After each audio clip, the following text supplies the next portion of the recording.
Welcome, brave souls, to the chilling depths of horror in detail. Today we're going to share creepy clown horror stories. First story. It's 3 a.m. and there's a clown at my door. I was walking home from work at Tim Hortons since it was relatively close and I hated driving at night. The way back was tedious on foot, but I made sure to find shortcuts to avoid wasting time. The main road to my neighborhood was quite busy, but the fact that there was no sidewalk on this well-maintained road was a joke. This meant that walking along the road was quite risky at night, considering the large amount of traffic feeding in. A few weeks ago, I found a gravel path making its way through the foliage beside the road to a kids' park near the entrance of my neighborhood. The park was never occupied at this time of day, or any, for that matter, due to its old, unkept appearance. Today that changed. As I passed through the trail to the kids' park, I noticed a rusty swing in use, although it was hard to tell who was using it. I approached closer and realized that the person on the swing was barely swinging at all. It was moving an inch forward and backward, as the person was basically keeping still. I couldn't make out their facial features, but it soon became clear to me that this was no child. It was a fully grown man. He seemed to be wearing baggy clothing and a mask. I walked up to about 20 meters from the park when I saw it. The man was wearing a clown suit. "Hello," I confusedly asked. There was no response. I walked up to the swing set and got a closer look. No wonder there was no response. It was a mannequin in a clown suit in a sitting position on the swings. It was beyond me how it got there, or who placed it there, but I continued home nonetheless. My house was relatively modern, but I had got it for a cheap price because the neighborhood was laughable. The roads hadn't been paved in a decade, no lawns were maintained, and many other homes on the block were in dire need of renovation like my renovated house. I located my home and entered using my key. Today was a busy shift, as it was a Monday, and several people wanted to start their week with a coffee and a bagel. Extremely tired, I headed straight for my bed and tucked myself into my comfortable sheets. I was home alone and had been since I moved in, which is probably why when I dozed off, I dreamed about parties, magicians, dancers, presents, and cake that night. These dreams were cut short, though. I awoke to an aggressive series of knocks on my front door. Immediately, I checked my bedside clock, and the numbers 3 verse 18 glared back at me in bright red. My mind raced to consider the several possibilities. There were none. Who is at my front door at 3 a.m. in the morning? Knock, knock, knock. I sat up straight. Was this a prank? This person isn't going to stop bothering me, are they? Annoyed, I lazily got out of bed and put on a shirt. I slipped on a pair of slides and made my way downstairs. Suddenly, as I was walking down the staircase, I felt an air of unease about the situation. This could potentially be dangerous. So before heading to the door, I went to the living room and equipped myself with my trusty pistol hidden in a secret compartment within my coffee table. It was already loaded, and I proceeded towards the door. Slightly nervous, I unlocked the door and swung it open. Facing me was the clown mannequin. I didn't even move for a solid 5 seconds in pure shock before I angrily started craning my neck around my front yard to see who had played this prank on me at this hour. I scanned the surrounding area in more depth, but to no avail. The mannequin in front of me was still as a rock and was staring right at me. I was frustrated that I had let some prankster get the better of me and run off. So I slammed the door in the clown's face and decided to deal with it when I got up for work. Sleeping soundly, I drifted off into more obscure, faded dreams this time. I was somewhere with someone enjoying a laugh. Perhaps I had just seen something hilarious. It occurred to me that I wasn't the only one laughing, and this continued for an unusually long amount of time.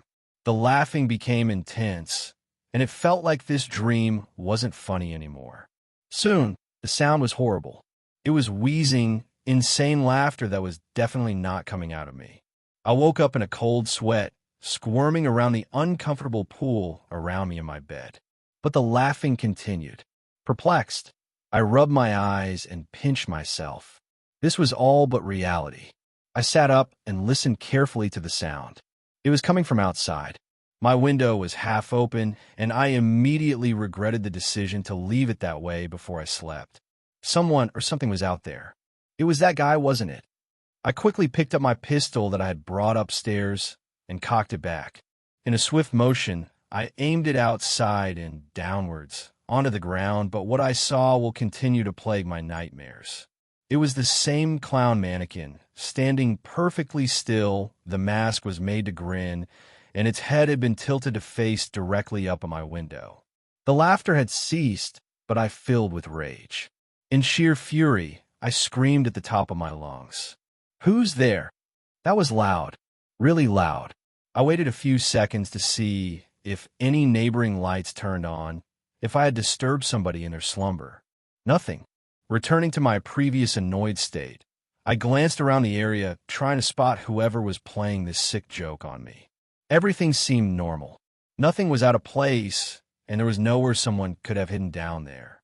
I would have closed the window, this time fully, and gone back to bed had it not been for the gut-wrenching sound of the same exact laughter. I turned around to face out the window, and, of course, the clown had departed. What a night, I thought, as I let out a sigh of despair. Not taking any chances, I went downstairs to make sure all the doors were locked and that all the windows in the house were locked as well. I couldn't sleep tonight, as I was either going insane or I had just been the victim or the creepiest prank ever. I waited an hour and a half for something else to happen, but nothing did. I noticed I was becoming very tired, as I had worked a full shift and my sleep was interrupted twice by a mannequin in a clown suit. I was angry. I told myself if I saw the person behind this, I would either call the cops immediately or deal with them myself using my pistol. I dug my head in my pillow and screamed until I calmed down, relaxed, and eventually passed out. The morning came, and for that I was grateful. Sunlight poured into the room and illuminated every corner of it. Something was off, though. The sunlight was dark crimson. This was my room, but it didn't seem like it at all. Yep, another dream. I was not looking through my own eyes, but rather the eyes of something else in my room. In fact, I was staring directly at myself.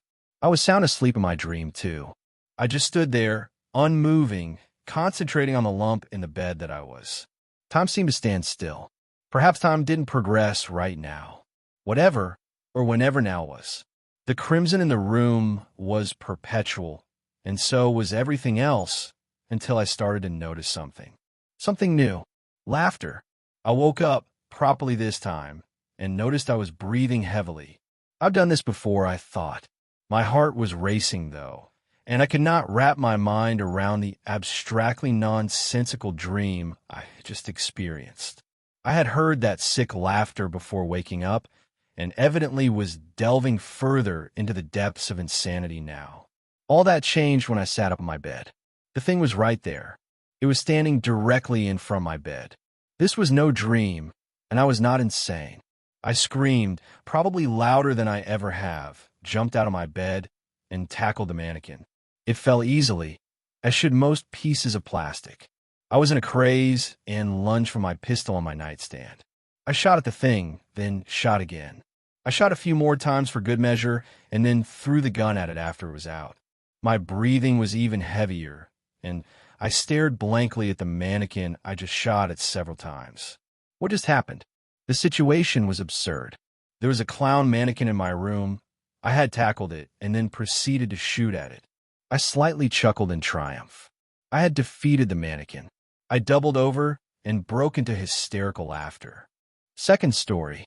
My sister brought home a clown. I grew up with a healthy fear of clowns, I'd say. Could have been because of Stephen King. Could have been because of John Wayne Gacy. Could have just been because they're creepy looking. My family has never let me live it down, so it shouldn't have been a surprise to me when I walked into our house one day to see a 7-foot animatronic clown peering at me from the corner of the living room. A sign hung around his neck that read, "Free hugs." I felt my eyebrows scrunched together in disgust and walked off to bed. It was too late for me to be dealing with this. The following morning, I was startled awake by a high pitch and crazed laughter. For a moment, I felt my legs seize up before remembering. I walked into the room to see my 18-year-old sister, Lily, stepping on a little pad connected to the clown and giggling along with it as it reached its robotic arms out to pretend grab her. She noticed me and giggled even harder. I got him at the Halloween store. Yippee, I said as I peered over at the frozen figure towering over us both. His name is Giggles. Dad said we're going to move him into your room once Halloween is over. She smirked. I did not. She left for work quickly after and told me to have fun with Giggles, once again breaking out into laughter. I didn't study him too hard last night, but now, as I stepped back and really noticed his face, my legs once again started to feel tense. His eyes were yellow and almost cat-like, with purple diamond makeup surrounding them. A goofy white smile permanently painted on. Wild purple hair to match the purple and bloodied outfit he had on. A fake deck of cards rests in his pocket. Other than his eyes, his face looked weirdly human. Usually the animatronics you see in haunted houses and Halloween stores just resemble giant, kind of creepy dolls. But Giggles looks like he walked straight out of a freak show and into my home. I chalked it up to the advancement in technology and went back to bed. I dreamed of Giggles snapping my spine, my body a broken, mangled mess. His smile still frozen. I woke up to laughter once again. This time I sighed. Was this going to be a new routine? Mom was in the living room, reading on the couch. I sat down next to her, and without looking up, she said, "The stupid thing has gone off on its own twice since I got out here." "Huh," I muttered, thinking she was just teasing me. As soon as the sarcastic laugh had left my mouth, Giggles' yellow eyes lit, and his arms stretched forward. "Oh, you were a little fast. I'll get you next time." Giggles cried in his high voice, followed by the same laugh I'd been woken up to twice earlier.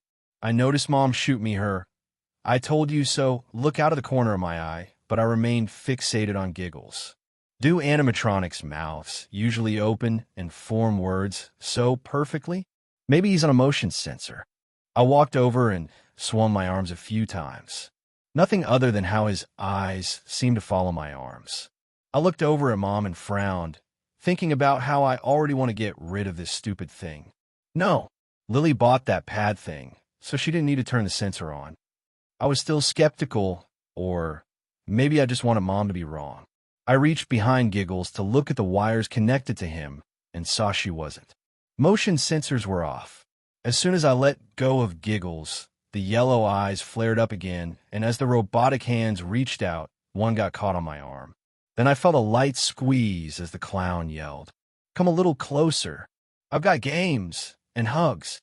I gasped and jumped back as he gleefully laughed, then went back to his normal stance. I stood there feeling as stiff as Giggles was until I heard my mom laugh. "You never did like clowns, huh?" I glared at her as I started back towards my room. I heard Giggles laughing as I closed my door. Ever since Giggles moved into the living room, my circadian rhythm seemed to be the only thing that hadn't been waking me up. This time it wasn't laughter, it was my dog. My eyes fluttered open, hearing a slight whimper in my ear. My 110, LB St. Bernard, was staring back at me, her weapon of a tail whipping my legs with every wag. "What ya doing, bub?" Charity usually only sleeps in Mom's room, but anytime she hears something that scares her, it's my bed she ends up in. This particular night, the sound happened to be thunder. As lightning broke through the heavy clouds and briefly brightened my room, I pat her head. Thunder cracked again, and when my room was lit up this time, I noticed something in my mirror. I grabbed the flashlight on my nightstand. I squinted as my eyes adjusted and noticed my reflection twist its face in horror.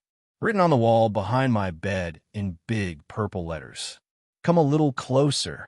Thunder loudly filled my ears, as well as laughter from the other room. Maybe it wasn't the storm that scared my dog. The next few days came and went. There were small things happening only I seemed to notice. One morning, I noticed Giggles' white gloves were splattered with what looked like dry blood. Later, I found a mutilated, dead bird on our deck. The next day, Giggles was facing a little more to the right than usual, and I found a Joker card sitting on my bed later on. Giggles continuously went off on his own. I thought I was going crazy, but that didn't stop me from constantly feeling on edge. Then Friday came. Date night for my parents. Lily was working a third shift. I was alone. Well, I was with Giggles. 10 o'clock came. I kept Charity in my room, not cause she was scared, but because I was. Laughter erupted from the living room a couple times, and I shivered. I turned up the volume on my TV. 11:30, more laughter.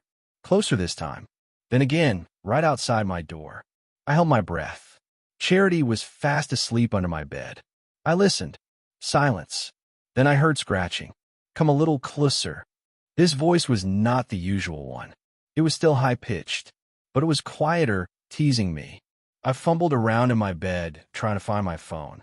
I texted Mom and told her to call 911. Then I reached into my nightstand drawer. The scratching turned into knocking, and I searched frantically for anything I could use as a weapon. Come a little closer. Little closer. Giggles snickered. I found a pocket knife. I clutched it tightly. Giggles was now pounding at the door, the knob rattling viciously as he howled with wild laughter. If you don't come closer, I will. He screeched. Then nothing. The door stopped shaking. The knob sat still. Charity was now sitting at the foot of my bed, the hair on her neck standing. I didn't dare to move. Suddenly the door broke off its hinges, collapsing loudly against my floor. I cried out loudly in fright as I stared straight into hollow yellow eyes. He stood there, not moving, just smiling and staring. But this wasn't his normal robotic position. He was alive. He was staring me down. He was going to kill me. His lips formed into a pout, though his makeup still rested in an ugly grin. What's the matter? You don't want a hug? His shrieking laugh pierced my ears. Charity let out a low growl. That's when he barreled towards me. His already bloodied gloves grabbed a hold of my arm. He leaned in close, his eyes burned. My heart was beating so hard I thought it'd break my ribs. Now we can play a game. We'll see how much of you breaks before you die. I heard it before I felt it, the crunch that could have been a tree branch being stepped on. But instead it was my arm being snapped. The pain radiated through my body, and I screamed. I couldn't hear myself, over Giggles laughing out in joy. I stared down at the bone, broken and jutting out of my body, blood soaking my sheets and dripping onto the carpet. Giggles had left what looked like a burn in the shape of his hands on my skin. I cried, paralyzed. That's when Charity jumped. I went to yell out to her, not wanting her to meet the same fate. But she caught Giggles by surprise, clamping down on his shoulder and ripping the arm right out of its socket. It dropped heavily on the floor, and Charity barked as sirens could also be heard wailing in the distance. Giggles started towards Charity, then stopped and looked at me instead. His mouth curled into a horrible smile, and he said, "Don't worry, I'll keep close. We can finish the game soon." He ran out of the room, and I saw blue and red flashes coming from outside my window a few minutes later. Giggles was never found. The police probably thought I was crazy, my family too. But no one ever said anything. After all, how could you explain the burn marks on my arm? The broken bone? My dog, refusing to leave my side, and the robot's lifeless arm beside her. Charity sleeps by me every night, now, and no one has brought a clown into this house since. Which is weird because sometimes I do hear one giggling. Third story. Help me find a clown. My daughter has always loved clowns as much as I can't stand them. It's a running joke in the family that it's due to her being born in 2016, the year when people started dressing up as clowns and walking around menacingly. I hated it, and the pregnancy hormones did not help things. I guess somehow it got inverted with my daughter. Since she could talk, she's had an imaginary friend, and is the ghost of a pirate clown. It wasn't that strange. Kids have all sorts of imaginary friends, and nothing off-putting has ever come of it beyond my daughter, trying to occasionally include and in whatever we are doing. So yes, it's a little strange, but she's 8 and full of imagination. The problem is, I saw him. For context, my ex-husband isn't part of my life or my daughter's. He was a drunk and a violent one at that. The fact I have full custody has consistently upset him only because he doesn't want me to have her out of spite. He only fought it to hurt me and didn't care how it affected our daughter. I've tried to get a restraining order, which has gone nowhere. While he is violent, his anger is targeted toward furniture and belongings, not me or my daughter. So despite my fear, the police have never done anything. They don't care about verbal abuse or threats. This all culminated a few weeks ago when a carnival came through town. My daughter was desperate to go. Rides and clowns were a combination I could not refuse. But since I was so busy with work, we had to wait until one of the last days before they moved on.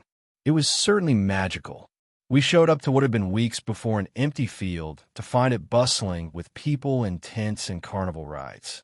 My daughter is only 8 and not very tall at that. Unfortunately, the fact she couldn't ride many of the rides was quite upsetting. The small caterpillar train was for babies, but her mood perked up once we got to the area clowns were. I'm not scared of clowns, I'm just not their biggest fan. Still, my daughter had a blast running around and somewhat embarrassingly introducing them to and the performers played along and she had a blast. She also insisted on many of the games. I have no idea how she managed to do so well at cornhole, but the pirate hat she won could not have been a more fitting prize. Of course, her explanation that and help didn't really explain anything. I know her obsession with and is weird, but as I said, nothing bad has resulted from it, considering what happened, and is even growing on me. The day unfortunately did not end on a happy note. Do any other parents have those stressful dreams where they can't find their child? Anyway, that became a reality. I don't even know how it happened. My memories of it all seem like a blur. One moment she was attempting to shoot a bunch of plastic ducks with a water gun, and the next she was gone. I try not to panic immediately. My daughter is short and timid. It's easy for her to disappear into a crowd. Still, she was never one to wander off, and the fact my calls went unheeded was not remotely reassuring. By then I was in full panic mode. I had no idea where she had gone. Some people attempted to help, though. I couldn't give details if I even wanted to. Security showed up. I suppose someone must have fetched them. I gave a description and showed them photos. They called the police. It became very clear by then that she had been taken rather than separated. She knew what to do if she got lost. There were plenty of security guards searching. They even announced over the park intercom. I was never one to be hysterical, but I was struggling to hold myself together. People cleared out as the park closed, and still, she had not been found. I didn't dare say she had been taken even if I knew it. I didn't want it to be real. It was the kind of thing that happened in movies, not in real life. I don't think I would have gone home if an officer hadn't insisted on it. By then, I was too tired to refuse. Being home didn't help anything except keep my nervous pacing to myself. I had been reassured a million times I would be notified immediately if she was found. Emphasis on the if. I told them to investigate my ex. I could see him doing this just to hurt us. Honestly, I hoped it was him. He wouldn't hurt her outright. Not like someone else who could have kidnapped her. All they said was they would look into it. I didn't sleep. I couldn't, obviously. I'm glad I didn't, or I wouldn't have heard the knocking at the patio door. Not a loud banging of the front door, but the timid tapping on the door we actually used.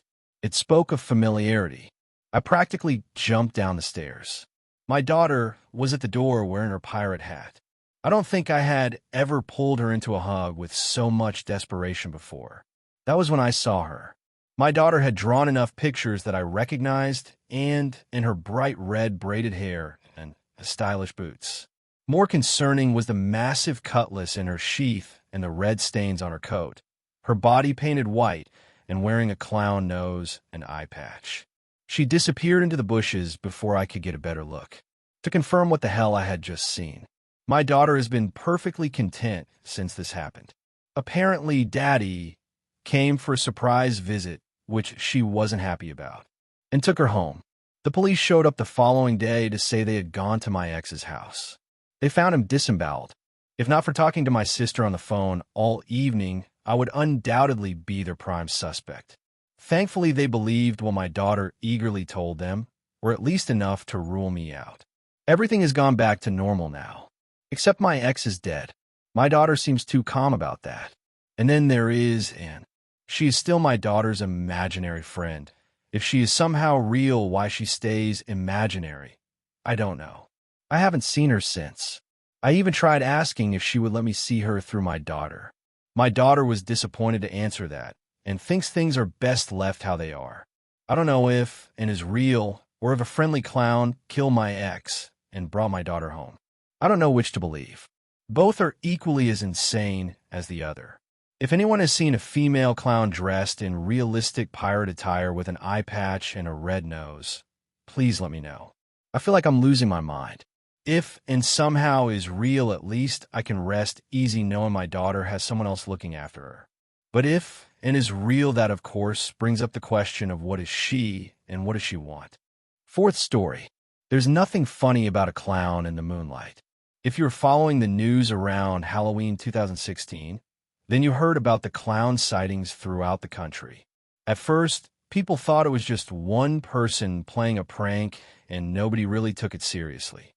Then they started happening again and again, and in different areas. Sightings turned into creepy clowns jumping out of bushes and chasing children around bus stops. Eventually, the police departments issued a statement that what was going on wasn't funny, and even Stephen King, who I think wrote the quintessential story featuring a killer clown, was quoted by the press as saying he found it frightening. I myself have never really been scared of clowns. I enjoyed the movie version of Stephen King's It, and movies like Killer Clowns from Outer Space are regular Halloween viewing for me. So when I read these stories about creepy clowns being seen throughout the Carolinas, I took it as almost everyone else did, just one big mass prank that people were overreacting to.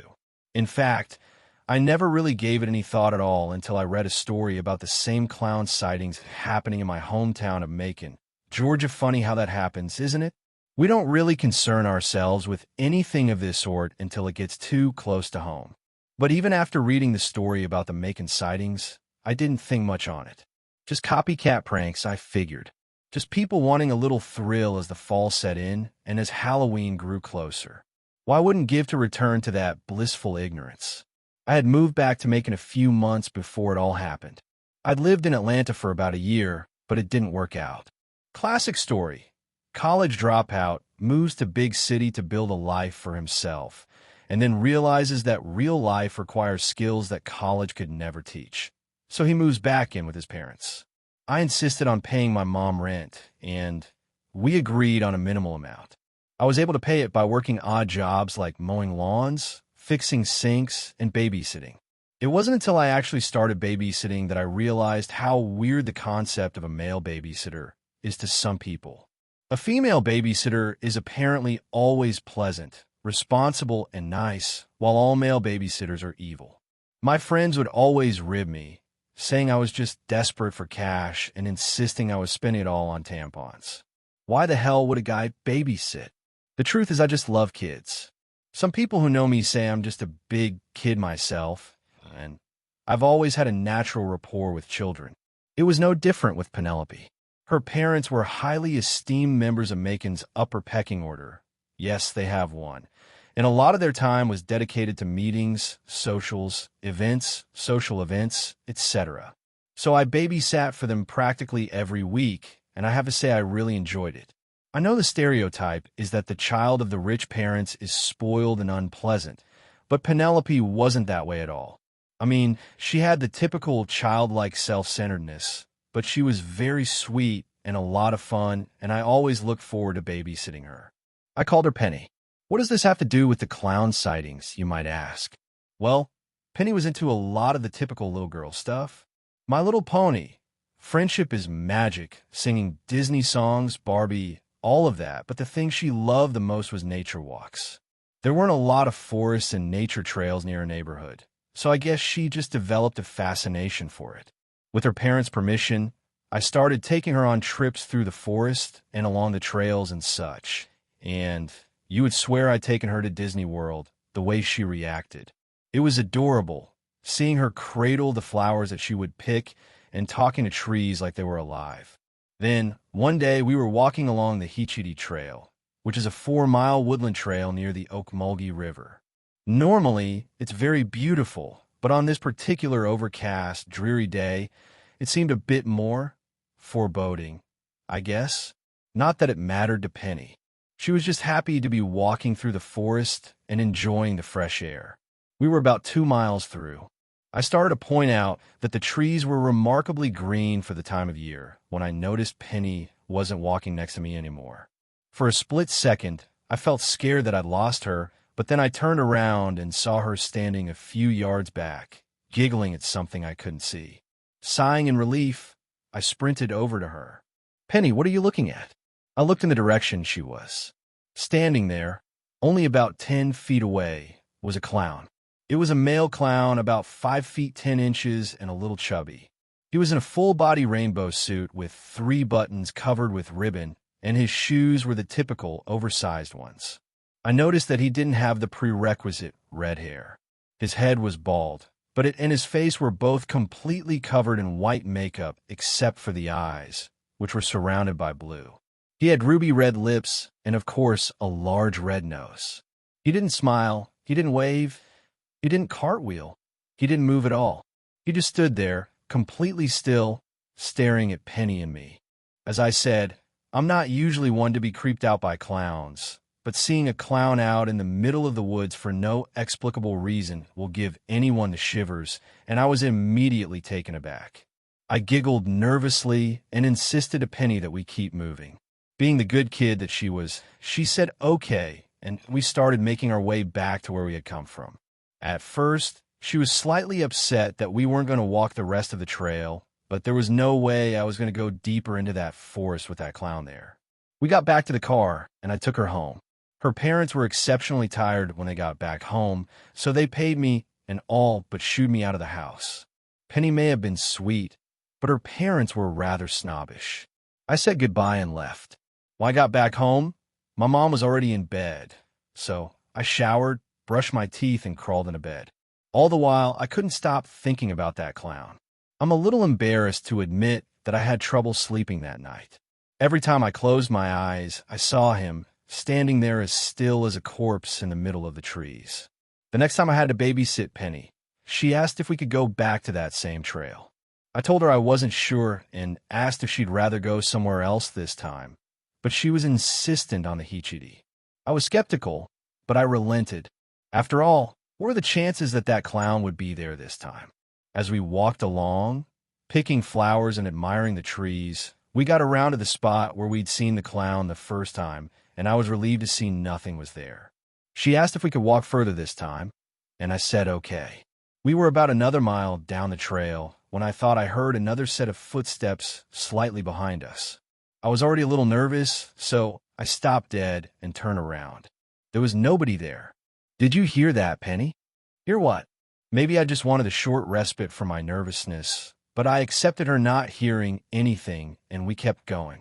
After another half a mile, I began to hear the footsteps again. This time, Penny heard them too. "Is that what you heard?"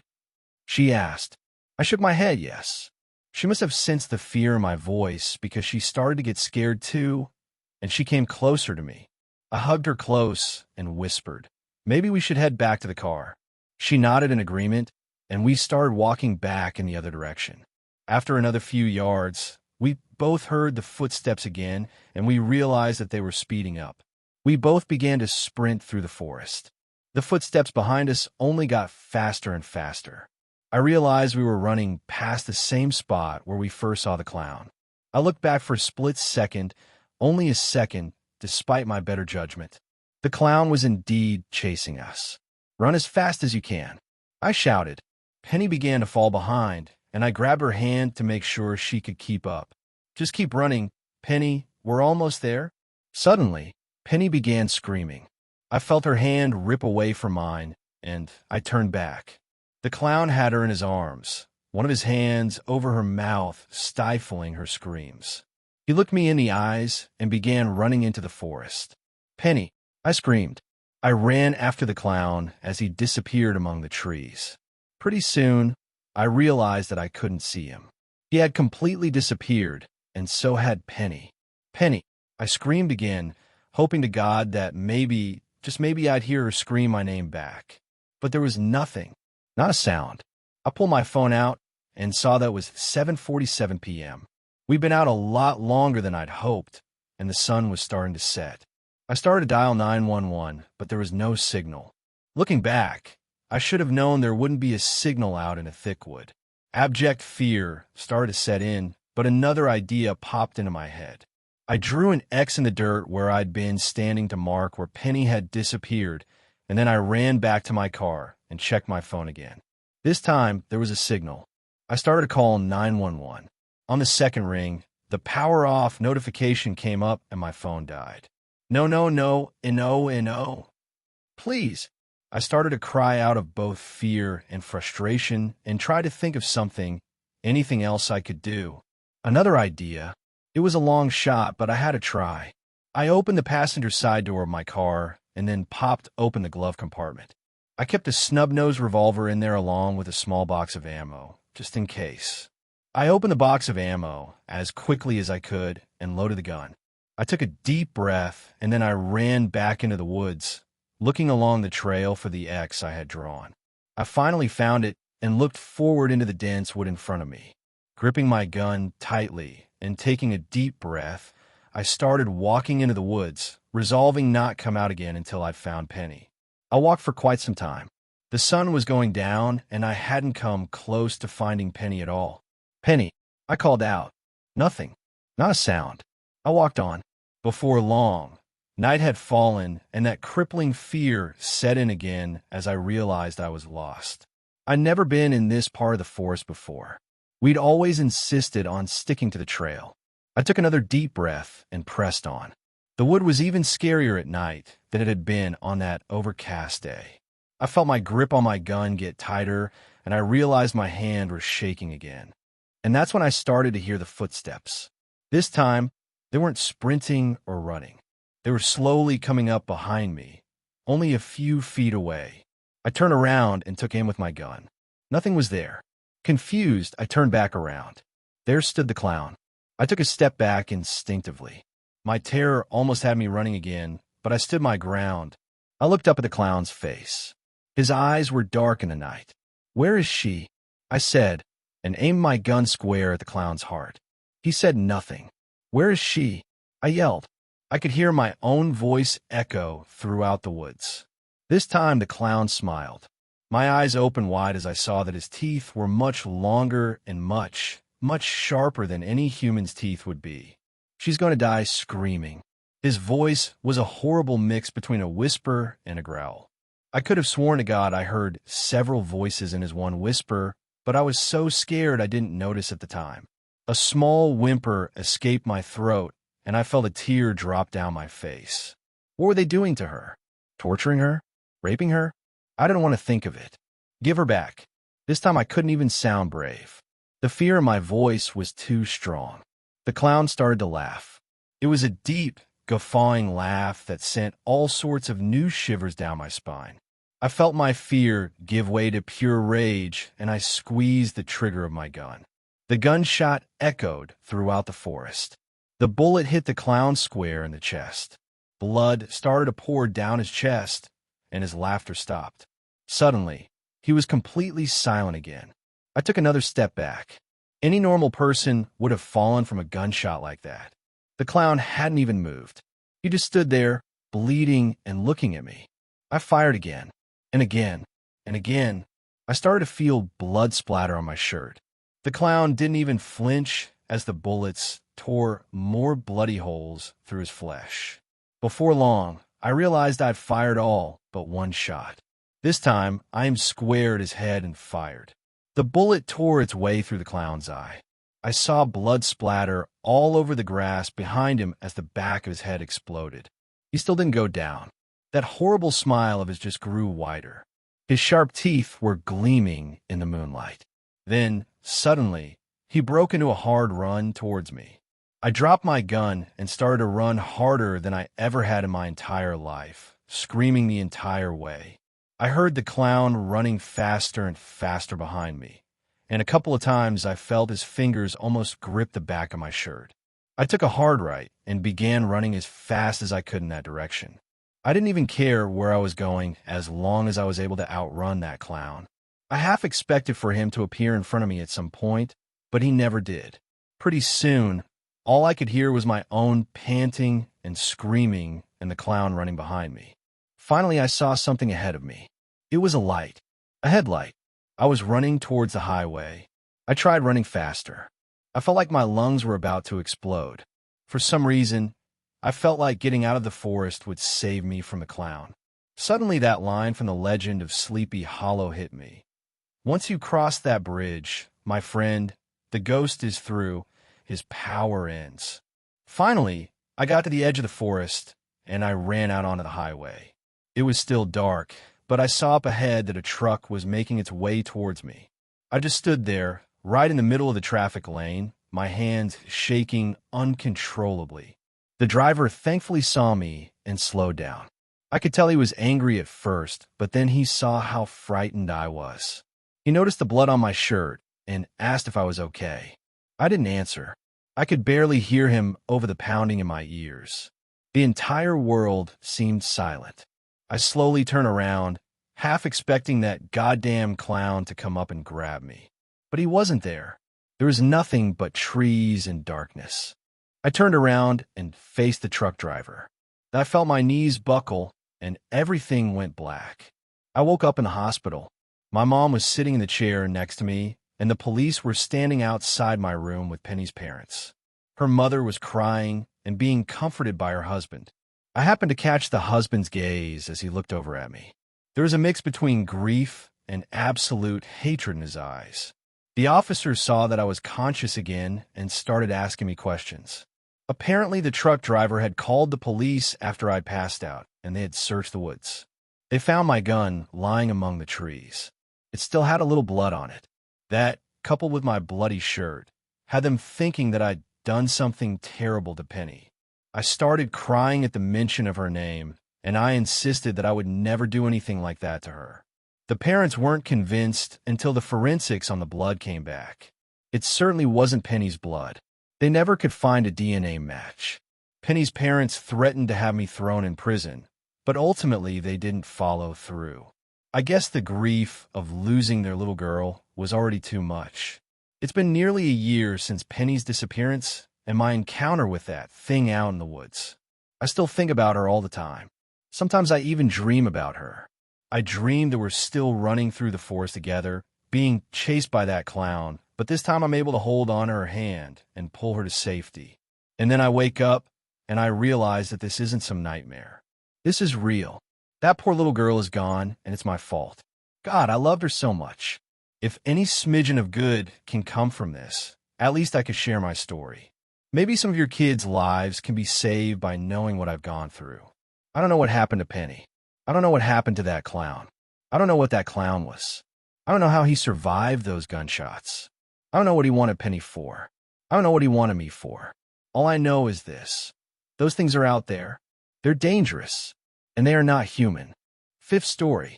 I never understood why people had a fear of clowns. That was until I met Dimples. I have nothing left. I escaped, but if I'm honest, I wish I hadn't. I just hope that Dimples didn't make it out. My name is Jeremy. My family and I had moved from the city to a small suburban town 2 months ago. The house me and Claire, my wife, had bought was double the size of the townhouse we had just moved from. Claire was a teacher and had transferred to the now local school, and I worked remotely. I set my office up on the ground floor. It was right next to the door that led down to the L-shaped basement. The basement wasn't your traditional dark and dingy storage space. The hard concrete walls were painted all white with dusty gray painted floorboards. The wooden stairs, while tired and slightly warped, were also painted to try and bring some life back into them. The previous owners had left their pool table and various arcade machines down there, along with various other furniture throughout the house. The reason why, though, was unknown, the realtor said to us. Our 2 kids, Harry, 8, and Charlotte, 6, would love it as a play space, I thought. It was a Saturday afternoon, a month after we had moved in. Claire had not long come home with Charlotte. They had both been shopping at the mall for most of the day. I was finishing up some work in the study. I could hear Harry playing with the arcade machine down in the basement. Charlotte suddenly came running into the room. She tapped her hand on my knee. Daddy, look what I've got. Charlotte, full of excitement, said, while waving a small balloon animal at me. "Aw, honey, did you get that at the mall?" I asked while turning my chair and bending down to her. "No, silly. Dimples gave it to me," she said. "Dimples? And who might that be, Charlotte?" I asked playfully. "The clown daddy. Dimples the clown is my friend," she replied. "Okay, then, will you go off and play? Daddy needs to finish his email," I said while giving her a quick hug and kiss on the head. Charlotte ran off out of the room and down the stairs to the basement. I could hear Harry playing Street Fighter behind the running footsteps of Charlotte. I finished the rest of my email and went to the living room where Claire was watching an episode of a Netflix series. "Hey, hun, how was the mall?" I asked while sitting down. "Yeah, all right. I managed to find Charlotte some new school shoes," she said. The exhaustion in her voice was evident. "That sounds fun," I responded full of sarcasm. "But trust me, it was.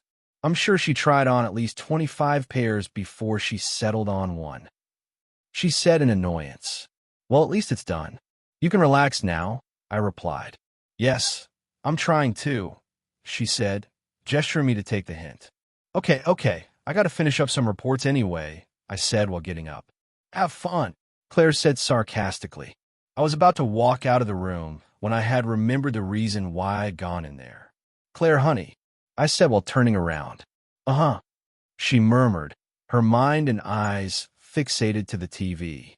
"Did you get Charlotte a balloon animal from Clown while you were at the mall?" I asked. She shook her head. "No, what?" she inquired. "She had this balloon animal and said she got it from Clown," I said, confused and slightly worried. "She could have found it when we were out. I was holding a lot of bags, so I probably didn't notice," she explained. Okay, just kind of weird. That's all," I said while turning to walk away.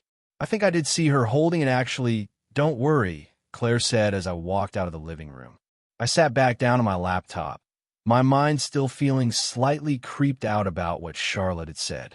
I could hear her laughter sounding in the background as footsteps came running up the basement stairs. Harry came into the study. "Are you done yet, Dad?" he said while hovering by my left shoulder. "Soon, dude. I just have to submit this report and I'll be done," I replied. "Okay, I will set up the Xbox upstairs so we can play," Harry said while leaving the room. "I'll be up soon," I shouted back as he ran upstairs. After I had finished and sent over my report, I turned the laptop off. I walked past the door to the basement. I could hear Charlotte talking and giggling. I thought I would double-check on her. "Charlotte, honey, are you okay?" I asked while making my way down the creaking wooden stairs. It felt eerily silent. "Charlotte," I called out again, now slightly worried. "Hi, Daddy," Charlotte said, popping out from around the corner. "Who were you talking to down here?" I asked, expecting to hear her say she was playing or speaking to some imaginary friend. "I was playing with Dimples' daddy," she said in excitement. "Oh, nice. Can I meet Dimples?" I replied, slightly concerned by how real she made him sound. "Sorry, Daddy, you can't. It has to be a secret," she innocently said while running back round the corner to her play space. I followed her a second after she disappeared round the corner. I turned to where she had ran. I stopped as confusion and panic washed over me. She was gone. "Charlotte? Where are you, honey?" I shouted now in a soft but firm tone. "Claire! Claire!" I alarmingly shouted to my wife. She came running down to the basement, her footsteps heavy with dread. What's wrong?" she said while trying to catch her breath. "I can't find Charlotte. She was just here," I said while my breathing fell deeper. "She has to be here somewhere," Claire replied while searching under the pool table. I walked over to where Charlotte had been playing. I looked down at the crayon-drawn papers that littered the floor. They were all of the same thing, a colorfully doodled clown. The silence was suddenly broken by rippling taps coming from the small storage cupboard under the stairs. It was almost like someone's fingernails had ran down the other side of the door. I slowly walked up to the door. "Charlotte, why are you hiding from me?" I asked, my voice now soft and calming. I grabbed the handle and pulled the door open. There standing was Charlotte, giggling with her hand covering her mouth. "You found me," she yelled while scampering out. "Don't do that again. You had us worried," I said back to her, my face and tone now stern and full of warning. "Listen to Daddy, Charlotte. You could have been hurt in there, Claire said while bending down to hug her. You can't come down here on your own again, Charlotte. You have to play next to your brother. In future, okay? I said with slight anger muddying my soft tone. She nodded. We all walked back up the stairs. I flicked the light off as I neared the door. I quickly turned it back on again once I heard a shuffling noise coming from the darkness behind me.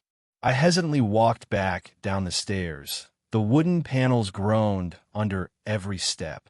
A faint sound echoed from round the corner. It was music. The quiet melody grew slightly louder as I turned the corner. There sat amongst the scribbled drawings on the floor was a small wind-up music box. Every hair on my body stood on end as the cupboard door began to creep open slightly. I had that feeling of dread fill my body just as the music box stopped. The silence then smothered me as I had a rush of confidence. I marched up to the cupboard and flung open the door. Nothing but an old broom and some leftover paint tins met my eyes. I closed the cupboard door and walked back up the stairs. I shook my head at how I'd nearly let my own fear get the better of me. Later that night, when the kids had gone to bed, me and Claire were engrossed in some easy-watching Discovery Channel program. We then heard what sounded like the basement door open and two sets of soft footsteps walking down the stairs. It was the kids. I'll go, Claire said while letting out a deep sigh in annoyance. I continued to watch the TV as Claire walked past me and towards the basement. After around 10 to 15 minutes, they still hadn't come back up. I thought it was a bit strange, but maybe she was talking to them down there. 5 more minutes passed before I finally decided to check on them. I neared the closed basement door. That's strange, I thought. The door would normally be open. I opened the door. My eyes were met with darkness. Claire? Kids? I called down, my voice echoing into the dark depths below. I flicked the lights on. As they blinked and buzzed before settling, I made my way slowly down the steps, calling out to them one by one. Claire, Harry, Charlotte. As I neared the bottom, I heard a sharp scrape on the floor to my left. It sounded like something heavy and metallic being picked up from the floor. The faint sound of the music box played once again. As I slowly rounded the corner, my body instantly seized up in shock. In front of me sat, slumped up against the wall, was my sweet, loving family. Blood splattered across the white wall behind them, and their faces, their once beautiful, sweet faces, had the same large, forced smile on them. 2 metal nails sat embedded into each one of their cheeks, stopping that awful smile from dropping. Tears rolled down my face as my whole world crumbled in front of me. The music box then stopped playing. Jeremy. Oh, Jeremy, a scratchy, sinister, almost tuneful voice spoke, beckoning me from within the cupboard, which was situated to the left of the bodies of my family. Why did you have to stop my fun? We were having so much fun, the voice continued while letting out a loud, deranged laugh that bounced off the surrounding walls. What do you want? Why have you done this? I uttered through my heartbroken tears. She tried to stop our game, and you tried to stop Charlotte from playing with me. The voice grew deeper into a rasping growl. It continued. Now I can play with them as much as I want. Just look how happy they all are, it said, while a pasty white bony hand clutched the edge of the cupboard door. I backed slowly away as a small figure emerged from the cupboard. He was around 5 foot tall, wearing large blood-soaked shoes. A deep red gown covered his body and was topped with a polka ruff collar. He had a shiny white face with a painted red, smiling mouth, exposing crooked yellow teeth. 2 metal nails were pressed firmly into each of his cheeks. His eyes were dark and menacing, with black-colored face paint lining each eye, which then arched over his brow. His smooth, glossy forehead was marked by a small child's bloodied handprint. Upon his terrifying head sat straight, bright red patchy hair. He gradually lifted a rusted, blood-stained metal hammer up that he was clutched in his right hand as he just stared into my eyes. I was frozen for a second before turning to run. I darted up the stairs, lunging 2 to 3 steps at a time as a demented laugh rang from behind me. I stumbled through the door and firmly closed it shut, resting my back on the cold, grainy wood. I closed my eyes. My breath spluttered out in quick, shallow bursts. I then suddenly found myself unable to breathe through fear as I heard footsteps slowly thump up the stairs behind me. The footsteps were accompanied by the sound of metal scraping across the wall. The voice then echoed from behind the door. Jeremy, Jeremy, I just want to make you smile. I ran into the kitchen, turned on the gas stove. I grabbed some oil from the counter and a box of matches from the drawer. I hurried back to the basement door just as the footsteps stopped. A bang and a crack reverberated through the door. A large split began to form through the middle. I doused it in oil just before I struck and threw the lit match onto it. A flame engulfed the door as I ran out of the house and into my car. After I drove out of our wall-enclosed driveway, an amber flash lit the road behind me as my house exploded into a fireball. I pulled over further down the road as I began to break down into tears. I called the emergency services, sobbing as I told them I had escaped a fire in my home, but my family were still inside. They ultimately ruled it as a combination of a kitchen fire and gas leak. Once the funeral of my wife and kids had taken place, I stayed at my parents' house for a couple of weeks. I have now since moved across the country into a small apartment. It's been a month now, and I still have not slept a solid night since. As I lay here thinking and writing about that terrifying, murderous clown, I just can't help wondering, what happened to Dimples? Did he perish in the fire, or did he somehow make it out? After all, they only ever found 3 bodies inside. The most ironic thing to come from all this is I don't think I will ever smile again. Thanks a lot for watching the video till the end. Subscribe to Horror in Detail for more videos. Drop your suggestions in comment section.